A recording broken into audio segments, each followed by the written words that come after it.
Distant peaks, hidden lakes, majestic waterfalls. These are but some of nature's many strongholds, temples that refuse entry to mere mortals. They are secluded lands of great mystery. To conquer one is a magnificent feat indeed. This man is an adventurer who continually challenges such untrodden regions. He is the type who plunges into situations with abandon, armed with nothing but tempered muscle and honed wit. People who knew him when he was but a young sprout all say the same. He's changed, that one. Decades prior, the man was a hunter obsessed with treasure. Ruined castles and ancient tombs were the only places that could attract and hold his attention. And on occasions where he returned with a few coins in his pocket, he would head straight for the tavern to get violently drunk. As his reputation grew, people began to avoid him.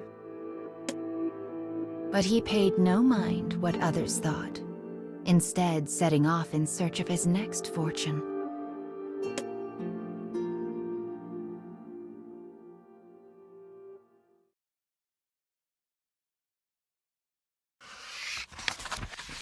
One day, he came to a ravine deep in the mountains. He slowly wound his way along a path on a sheer cliff face, the kind even wild beasts might hesitate to traverse. One misstep would mean a long fall, followed by a swift death. It was the edge of a knife. But the man's desire burned brighter than his fear. For he had heard tale of a legendary treasure that slumbered somewhere within the ravine. The price it might fetch was beyond counting. But with his will governed by greed, he became impatient. He moved faster, more careless, more reckless. Finally, his foot landed on a loose clump of soil and turned.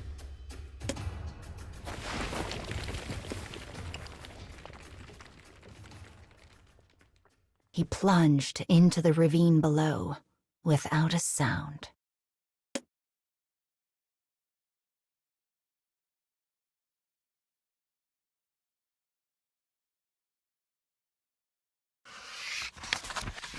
When the man came to, the sun had long since abandoned him. He lay next to a creek at the bottom of the ravine. When he made to sit up, pain coursed through his body. His limbs would not obey his command, nor his fingers. Am I going to die here? Wondered the man. Just then, the moon peeked out from behind the clouds, illuminating the land around him. The midnight scenery was dazzling. Rocky cliffs scraped the sky, scoffing at the insignificance of humans. Trees danced in the breeze as if moved by magic. Stars spilled across the sky like jewels on velvet. The magnificence of nature was more brilliant than any treasure. The beautiful view, something he usually paid little mind to, began to stir something in the man's heart. And suddenly, he understood his purpose. The reason he walked the path between life and death. His heartbeat melted into the gentle murmur of the creek.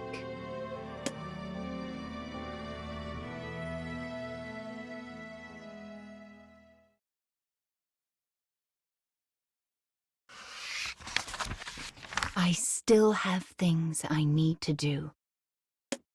Having found his greater purpose, the man forced himself to his feet and slowly made his way back home. Treasure and riches hold no meaning for him now. Instead, he seeks only the most dangerous and secluded lands. The more unforgiving a situation, the more joy he feels. Only when he stares death in the eye does he feel alive. His world had changed at the bottom of the ravine. He had changed, and he would never allow himself to go back. Now, when the people from his hometown see him, they all say the same thing. He's changed, that one.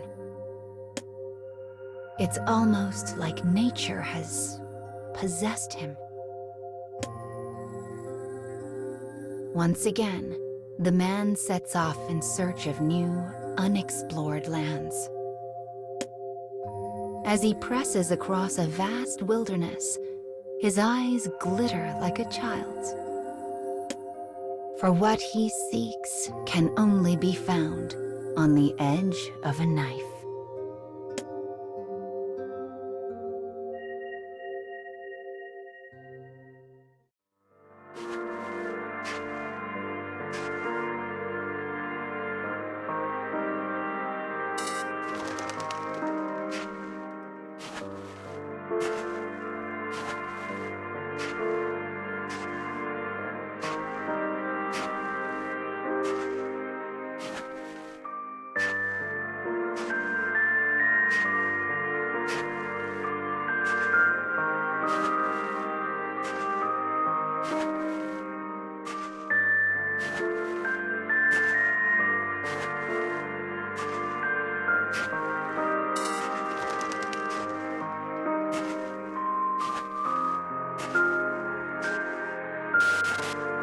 My life's mission is to explore the entire world.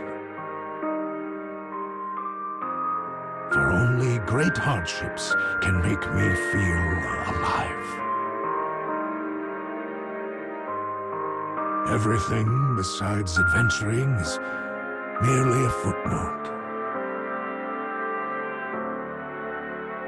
I wager I'll feel this way until the day I die.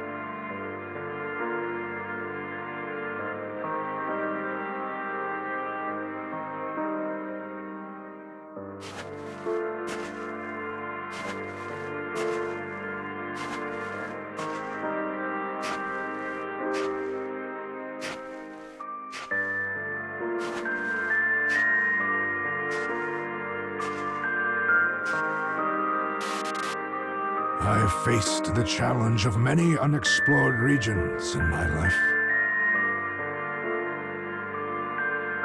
Mountains untrodden by man, scorched deserts, frozen islands, pitch-black forests, caves that lead to an endless abyss.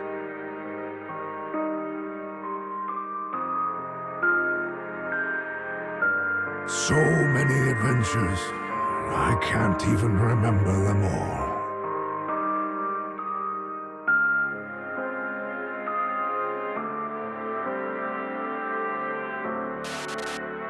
Just the other day, my wife and I learned that our long-awaited first child was in her belly. Of course, I wanted to help however I could. Which is why I left our snug house in the snowy mountains and began the long climb down.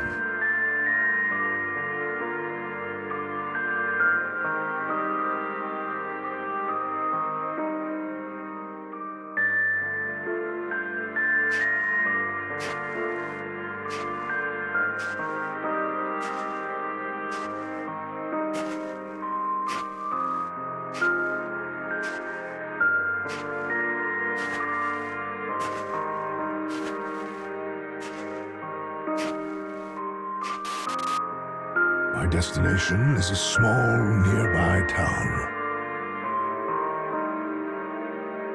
How long has it been since I've made this trip?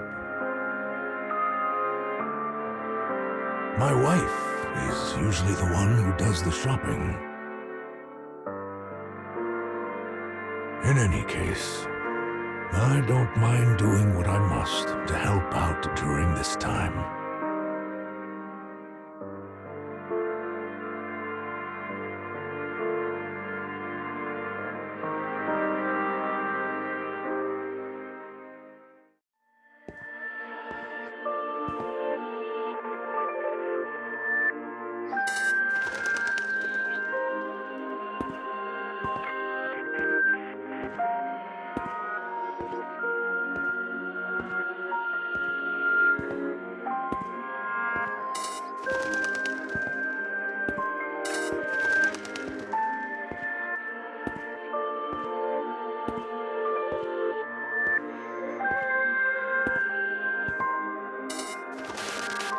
I haven't tasted the bustle of civilization in a long while, but I pay it little mind as I search for the shops my wife told me about.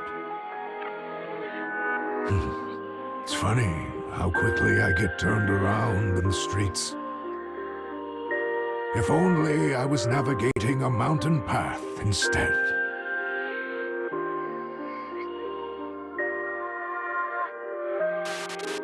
As I wander about, a merchant calls me over.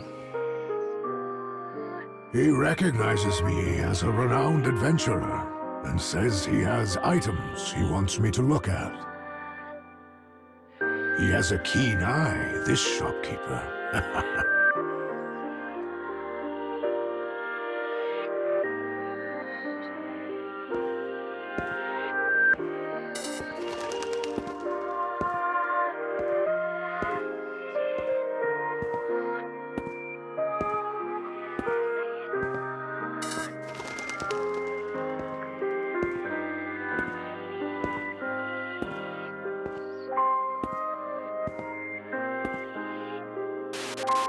The shopkeep lays out several items across his display.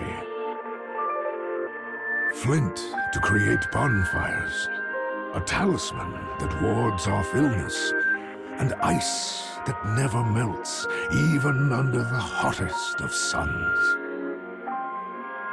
All extremely useful items on any adventure.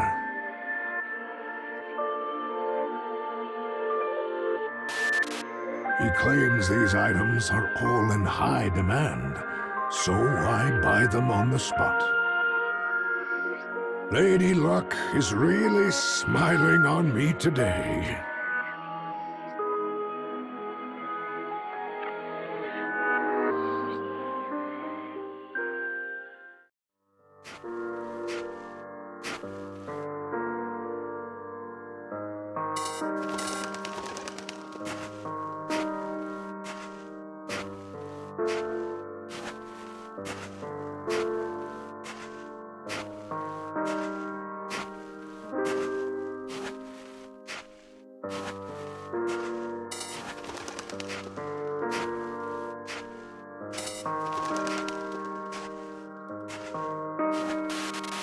The moment I leave the stall, reality smacks me in the face. I spent all our money and didn't get a thing my wife wanted. Ah, well, nothing to be done about it now.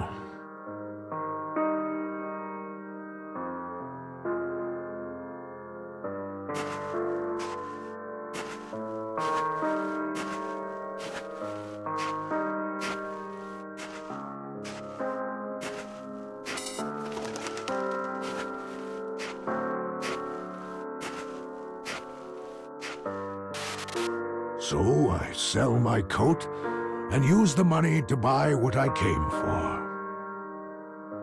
Not the smartest thing to go coatless in the dead of winter, but I'm hardy. I'll find a way to survive.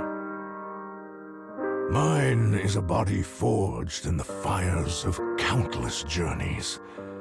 It'd take more than this to do me in.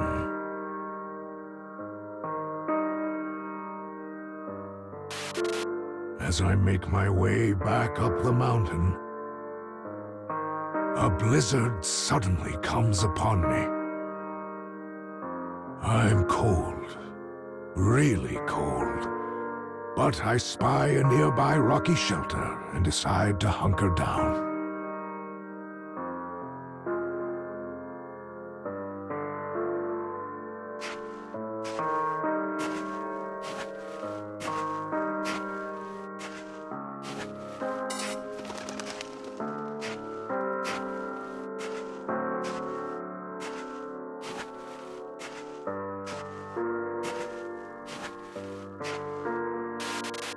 As I settle in, I try to start a bonfire with my new flint. But the moment I strike it, the damn thing shatters into pieces. It's a dud. Talk about unlucky.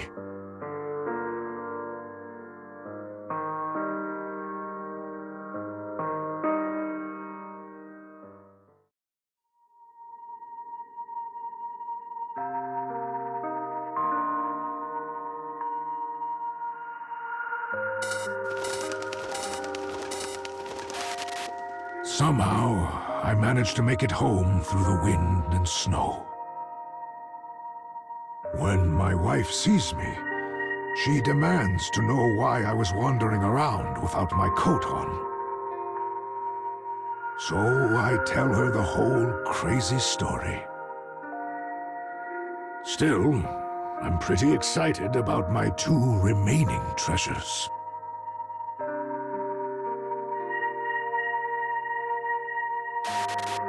That night, I am plagued by a high fever. You expect this kind of thing when you walk around in a blizzard without a coat, but it means my talisman that wards off illness is also a bust. Another dud. Can you believe it?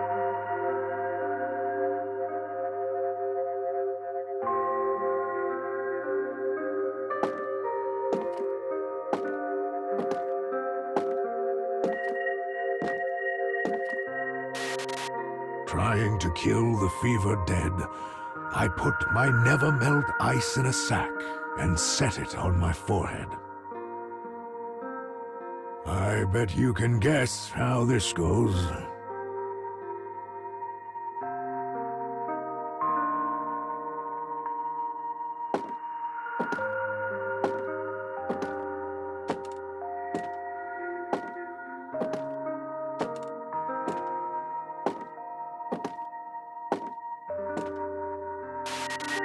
I take the bag of lukewarm water off my head, toss it aside in disgust.